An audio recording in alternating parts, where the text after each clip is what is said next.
There is an invisible border between the world we know and a universe of possibilities that watches us in silence. Most of the time, this border remains intact, but on rare occasions, in unexpected places, it breaks. To understand today's story, we need to travel in time and space. Let's go back to 1965.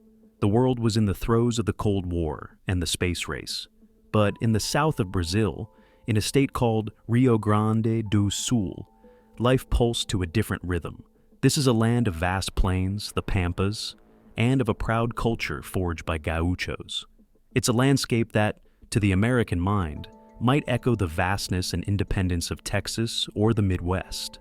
And in the heart of this land, we find the small town of Carazinho, a city where the dust from dirt roads still mixed with timid progress, a place where the rural outskirts embraced the urban center, and where secrets could easily be kept by the night. It was here, in this seemingly tranquil setting, that a 14-year-old boy, on a simple trip to the movies, crossed the threshold of the impossible. He didn't seek out the mystery. The mystery found him. And what he witnessed in a vacant lot that winter afternoon would not only change his life, but would become one of the most intriguing and well-documented cases of direct contact in Brazilian ufology. This is the story of Adelon Batista de Azevedo and the secret he kept after spying on the men from the stars.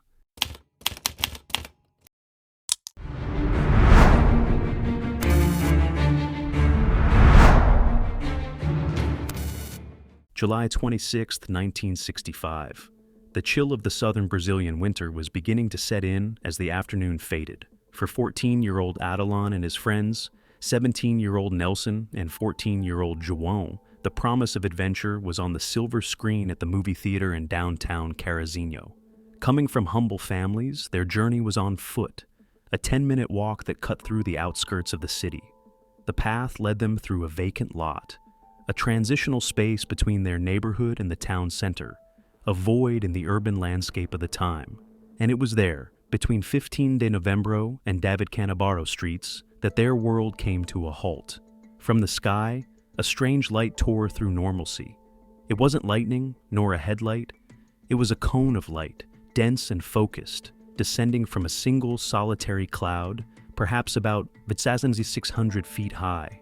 The beam illuminated a perfect circle, about 30 feet wide, on the ground of the lot. And with the light came the sound, a deep penetrating hum, not like an engine, but like the collective vibration of a furious swarm, a sound that seemed to vibrate in the air and deep within their bones. Panic was the first reaction. For João and Nelson, the logic was simple. A natural phenomenon had startled some bees, and the danger was imminent. They ran, leaving Adelon behind.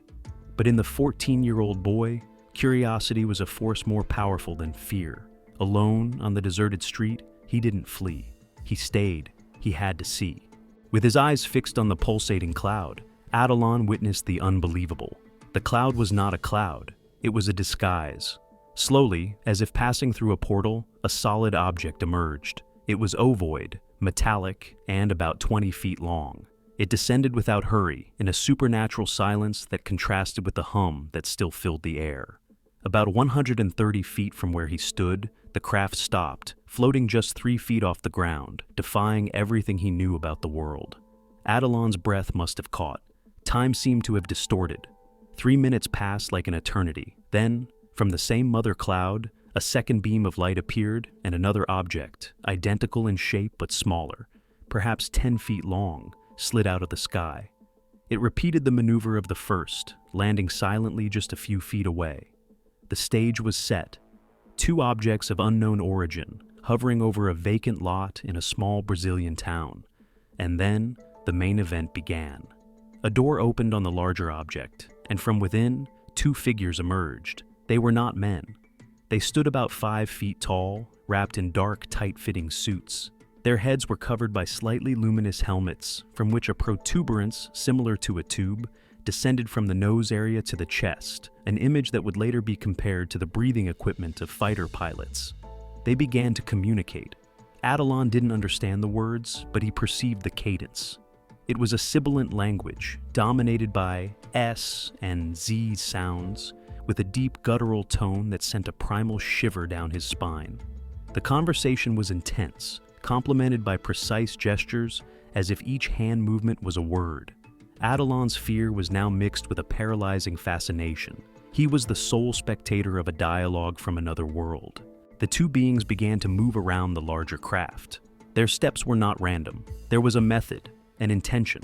They seemed to be inspecting or perhaps searching for something on the ground. Every step was part of a meticulous search. The desire to see more, to understand, drove Adelon forward. Seeing that the beings had their backs to him, he crawled, using the cover of a low wall and an old, abandoned water well. Crouched, with his heart hammering against his ribs, he positioned himself just 100 feet from the scene. The proximity made everything more real, more terrifying, and more detailed. Their mission, whatever it was interrupted. From the smaller object, 3 other beings emerged. They joined the first 2. Now, there were 5. 4 of them resumed the sibilant conversation, while the 5th held an object that emitted its own light. This being began to walk in circles around the larger craft, completing 3 laps, as if performing a scan or a technical ritual. Suddenly, the activity ceased. The first 2 beings, the ones from the larger craft, went back inside it. The door closed without a trace. The swarm-like hum returned, growing in intensity. And then, in the blink of an eye, the larger object took off. Not at an angle, but in a perfect vertical ascent, at an impossible speed, disappearing into the sky. The 3 remaining beings conversed for a few more moments, indifferent to the departure of the first craft. Then, they entered their smaller vehicle. The door closed, the hum returned, and, in the same manner, the craft shot upwards, vanishing into the vastness. And then, silence. A deep, heavy silence that seemed louder than the hum before. In the vacant lot, only Adelon remained. The world returned to normal, but he was no longer the same. He stood up, feeling a strange dizziness, as if the ground were unstable. Though dazed, his original plan still echoed in his mind. The movies. He walked there and found Nelson and Joan, but the joy of the reunion was overshadowed by a pain that began to grow in his head. A throbbing headache, intensifying with each minute. He could barely pay attention to the film. The pain was a hammer inside his skull, a physical echo of the encounter. It was so unbearable that he couldn't talk. He just said goodbye and left.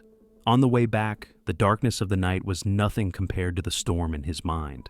He stopped at a pharmacy, bought the strongest painkiller he could, but the medicine had no effect. When he got home, he told his parents everything.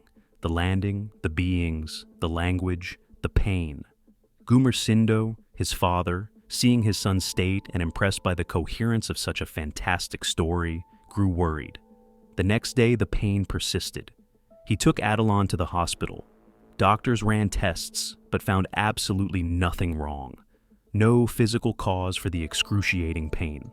They prescribed stronger medication and sent him home. For 5 long days, Adelon lived under the grip of that mysterious pain, a constant reminder of what he had witnessed. And then, on the 5th day, as suddenly as it began, the pain vanished. It simply stopped, leaving behind only the memory and the mystery. The story of a boy from a humble, honest family, with no reason to invent something so complex, quickly leaked to the press. The Carazinho case made headlines and attracted investigators from all over Brazil. Adelon gave his testimony repeatedly, drawing the crafts and the beings with impressive consistency. And what could have been an isolated case proved to be just the beginning. Carazinho had become a hotspot. Less than 3 months later, on October 18th, dozens of residents saw a UFO in the night sky, an object that emitted intense light, changing color and shape. The most qualified witness came from the sky. Civilian pilot Edson Boedo, flying over the city, spotted the object. Curious, he tried to approach to identify the aircraft. The response was a display of aerial power that defied physics. The object shot off at extreme speeds, executing instantaneous maneuvers far beyond the capability of any 1965 airplane. The pilot, trained to understand flight, was deeply frightened by what he saw. On another night, farmers reported an object hovering over their plantation. It disappeared at high speed, and later, they found burn marks on the vegetation, physical evidence that something real had been there. Media pressure prompted the Brazilian Air Force to get involved.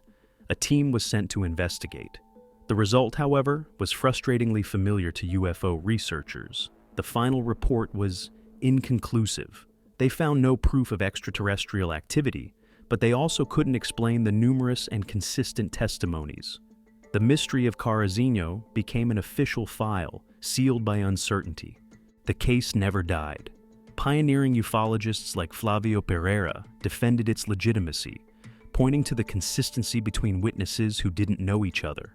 Adelon's story was compared to other global encounters, like the Cusick case in France, where 2 years later, children also saw small beings emerging from a landed sphere. The Carazinho event seemed to be a piece of a global puzzle unfolding in the 1960s. The theories remain. Were the beings repairing their ship? Were they looking for something they lost on landing? Was Adelon's headache the result of exposure to some form of radiation or propulsion energy? A symptom reported by witnesses all over the world. Years passed. Carazinho still occasionally reports strange lights in the skies, as if the region had been marked, a beacon for unknown visitors. But the epicenter of it all remains that vacant lot in 1965. Adelon Azevedo's story is a powerful reminder that reality is fragile, and that sometimes a simple walk to the movies can turn into a journey to the final frontier, leaving behind more questions than answers, and the indelible memory of being the sole eyewitness to a secret whispered among the stars.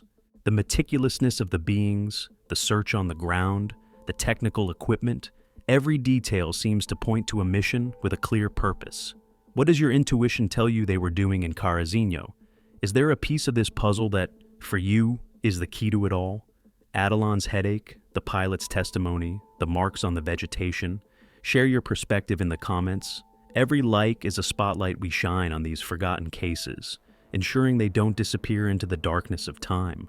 It's the fuel that allows us to continue this search for the truth, no matter how strange it may be.